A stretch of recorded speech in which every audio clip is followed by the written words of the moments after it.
Silent Hill FFEFE isn't scary, it's something much worse. Jump scares are cheap, right? They hit you with a sudden jolt, spike your heart rate for 3 seconds, and then they're gone, leaving you mostly unaffected. But what if a game could do something different? What if it slipped something truly insidious into your head that stayed there? Quiet, cold, and growing, long after you turned the console off.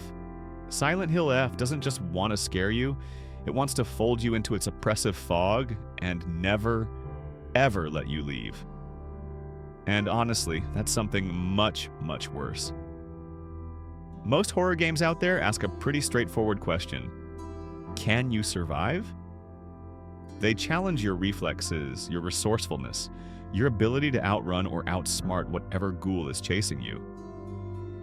But Silent Hill F, it asks something far more unsettling. Can you still recognize yourself once you do? The year's 1960, the place is a mountain town nestled deep in rural Japan, and the monster isn't just hiding in the dark, waiting to pounce. No, here, the horror is the very air you breathe, the whispered stories you were told as a child, the crushing weight of guilt you carried in before you even hit start. Today, we're going deep on why this entry feels less like a game you play and more like a slow-acting poison that permeates your very being. We'll explore how the setting, the trauma systems, and the meticulous world design work together not just to create dread, but to cultivate a kind of existential unease that outlives the credits and lingers in your mind for days, maybe even weeks. Developers often gravitate towards American ghost towns when they want to create a sense of desolation and decay. They're easy shorthand: rust, chains, blood on the letterbox. We all know the tropes. But Silent Hill F completely flips the script, choosing instead to drop you into Showa-era Japan, specifically the 1960s. This was a fascinating time, a period of immense economic miracle and rapid modernization, but also a culture steeped in tradition, unspoken family secrets, and a subtle, almost suffocating social lockdown. It's a world of wooden row houses, paper-thin walls where every creak echoes, and radios that only play lullabies warped by static and interference. You're not scared here because something leaps out at you from the shadows. You're scared because every seemingly normal object reminds you of everyday life, but twisted just half a degree, enough to feel profoundly wrong. Think about it. A school uniform hanging on a washing line, gently rocking in the wind. The fabric is pristine, perfectly clean, but the owner is nowhere to be found. And somehow that chilling absence is far more unsettling than stumbling upon a bloodied corpse. The sheer dedication to this setting is incredible. The development team meticulously researched rural town planning from the period, ensuring that the alleyways and winding paths aren't just aesthetically pleasing, but mathematically correct. You can trace every power line, every irrigation ditch, every path a villager might have taken. Yet, despite this architectural realism, these lines and paths also subtly form a labyrinthine spiral that keeps leading you back to the same ominous Torii gate, a traditional Japanese shrine archway that feels less like a welcome and more like a permanent boundary. It's a space that doesn't just exist, it remembers your footsteps and it resents them. Even the game's color palette is painstakingly period accurate. Faded indigos, cracked ivory, the particular sickly peach of early color film. Your brain registers it as vintage photo, a nostalgic filter, but the ubiquitous fog turns it into something else entirely. A festering bruise across the landscape. And the fog. Oh man, the fog. In earlier Silent Hill games, it was often a clever hardware trick, a way to mask draw distances on limited console tech. Here, though, it's narrative firmware, a central pillar of the game's horror. It's not just an environmental effect, it's a living, breathing entity that permeates everything. Particulates cling to Hanako's lungs with every breath she takes. When you sprint for too long, the edges of the screen begin to crawl with black motes, a visual representation of her struggle. The message isn't a simple "stay alert for monsters," it's a visceral, physiological warning that every breath here costs you something. By the time you finally meet the first grotesque creature, you've already inhaled the very essence of the town, its history, its sickness. The horror isn't external, it's endogenous, growing within you. This dense claustrophobic fog restricts visibility, creating a constant sense of vulnerability and dread, making you feel perpetually exposed and disoriented. Silent Hill F's sanity meter isn't just some cheap gimmick tacked on for streamers to react to. No, it's a meticulously crafted second health bar that measures something far more profound: how convincingly you can lie to yourself about the horrors you're experiencing. Let it dip too low, and the inventory screen blurs, distorting your precious resources. Ambient audio flips to a disorienting reverse reverb, making familiar sounds alien. And then the radio, that ubiquitous source of static, starts reciting your last save time, not as a helpful reminder, but as if chiding you for clinging to mere checkpoints in the face of overwhelming despair. This mechanic directly impacts gameplay by allowing a focus mode that slows time and highlights enemy attack windows, but using it drains your sanity, which can then lead to health loss if fully depleted. It's a constant psychological tightrope walk, forcing you to manage not just physical threats but your own mental resilience. The monsters you encounter aren't just grotesque creatures, they are trauma-made topology, physical manifestations of Hinako's buried pain and the town's dark history. Take one creature, the Mamachi. It walks on far too many legs, each one crafted from delicate calligraphy brushes, and with every step it drips ink that spells out Hinako's childhood diary entries, but in reverse a chilling echo of forgotten memories. When you finally manage to kill it, the brushes shatter, revealing a tiny child's sandal, pristine and unsettling, that still perfectly fits her adult foot.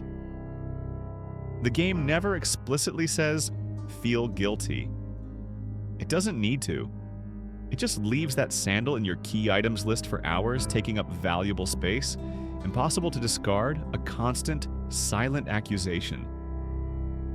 This deep-seated trauma even rewrites the very save system itself, turning a mundane mechanic into another layer of psychological torment.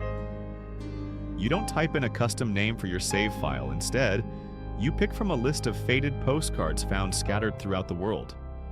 The one you choose becomes the title of your saved progress.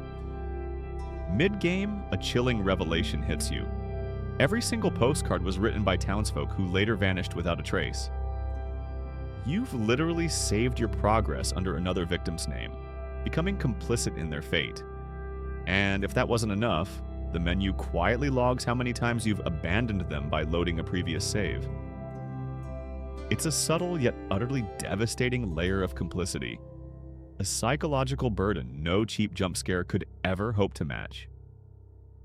Even the puzzles, often a break from the action in other games, are transformed into emotional Rorschach tests, forcing you to confront the game's themes on a deeper level. One late-game save requires a 6-digit code. There's no written clue, no obvious cipher. But each time you examine it, the controller's vibration pattern subtly changes. Dedicated players eventually realize that these pulses perfectly match the arrhythmic heartbeats recorded on an in-game EKG strip torn from a medical file hours earlier. To open the safe, you must meticulously count these irregular beats, a mechanic that forces you to internalize someone else's panic, to literally feel their terror through your hands. The horror isn't about what's inside the safe.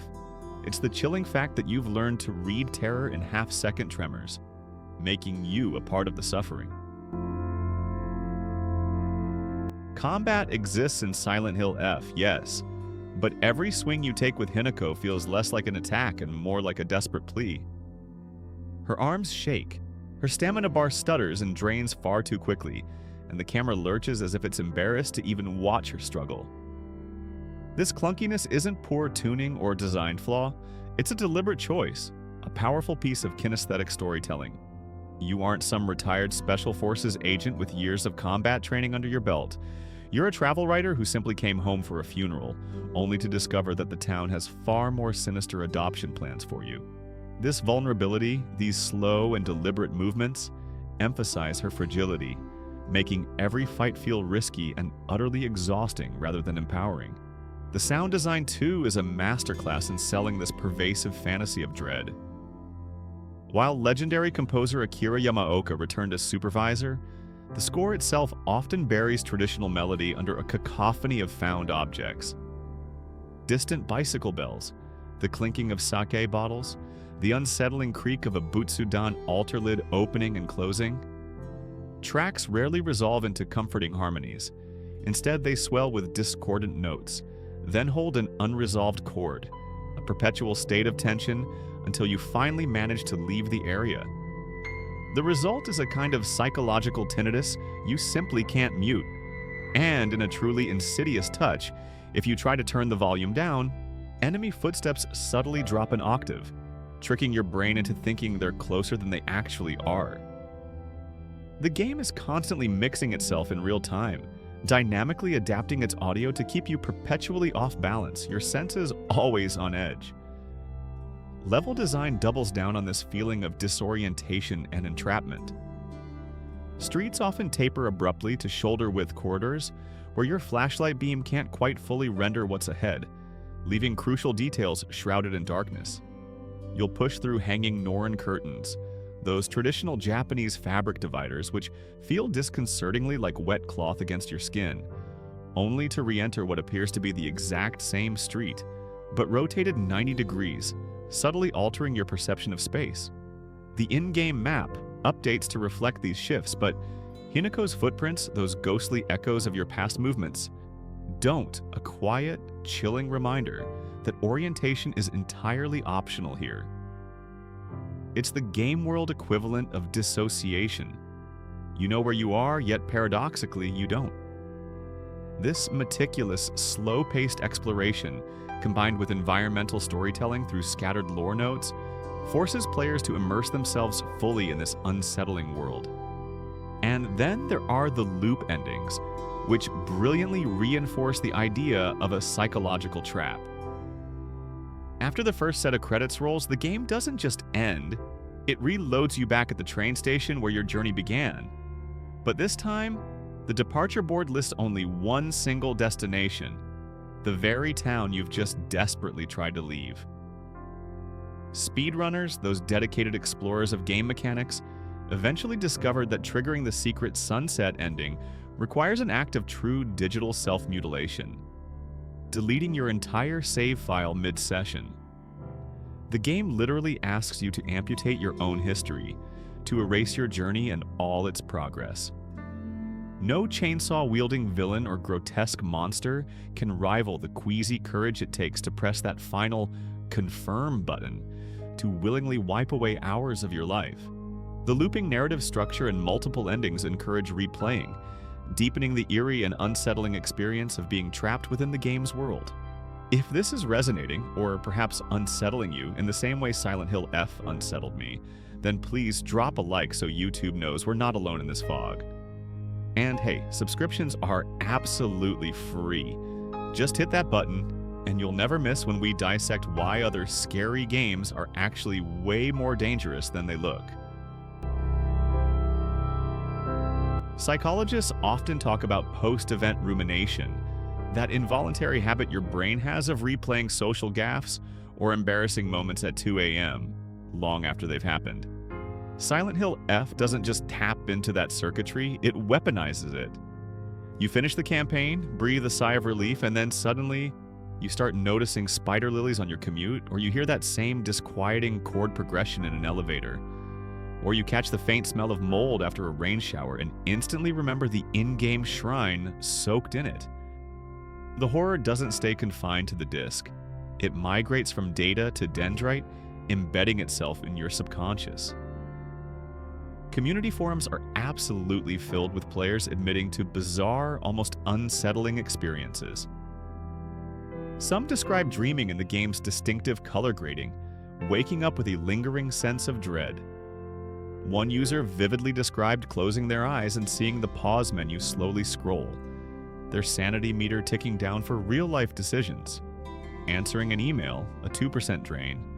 Skipping lunch, a 5% drain. That's not just passionate fandom. That's something closer to infection, a testament to how deeply the game can burrow into your psyche.